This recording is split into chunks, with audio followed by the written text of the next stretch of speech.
പൊരി വെച്ചിട്ട് നല്ലൊരു ഈവനിങ് സ്നാക്ക് തയ്യാറാക്കിയാലോ? ഒരു പാനിലോട്ട് 3 കപ്പ് പൊരി ചേർത്ത് കൊടുത്തിട്ടുണ്ട്.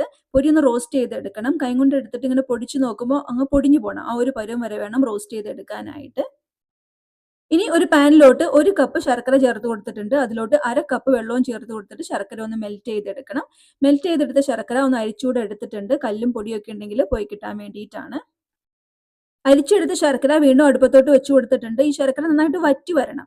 ഈ ശർക്കര കുറച്ചെടുത്തിട്ട് നമ്മൾ വെള്ളത്തിലോട്ട് ഇട്ട് നോക്കുമ്പോൾ ഇതുപോലെ നല്ല കട്ടിയായിട്ട് കിട്ടണം. ആ ഒരു പരുവം വരെ വേണം അത് വറ്റിച്ചെടുക്കാനായിട്ട്. ഇതിലോട്ട് നമ്മൾ റോസ്റ്റ് ചെയ്ത് വെച്ചിരുന്ന പൊരി ചേർത്ത് കൊടുക്കുകയാണ്. പൊരിയും ചേർത്ത് കൊടുത്തിട്ട് നന്നായിട്ട് തന്നെ ഒന്ന് മിക്സ് ചെയ്തെടുക്കുക. മിക്സ് ചെയ്തെടുത്ത പൊരി നെയ്യൊക്കെ പുരട്ടിയെടുത്ത ഒരു പാത്രത്തിലോട്ട് മാറ്റി കൊടുത്തിട്ടുണ്ട്. നമുക്ക് വേണമെങ്കിൽ ഒരു സ്പൂൺ വെച്ചിട്ട് ഇത് ഈ പാത്രത്തിൽ തന്നെ ഒന്ന് പരത്തിയെടുക്കാം. അല്ലെങ്കിൽ കയ്യിൽ ഇച്ചിരി നെയ്യൊക്കെ പുരട്ടിയിട്ട് ചെറിയ ഉണ്ടകളാക്കിയിട്ട് ഉരുട്ടിയെടുക്കാം. ഇനി പൊരി വാങ്ങുമ്പോൾ ഇങ്ങനെയൊന്ന് ഉണ്ടാക്കി നോക്കണേ. Thank you.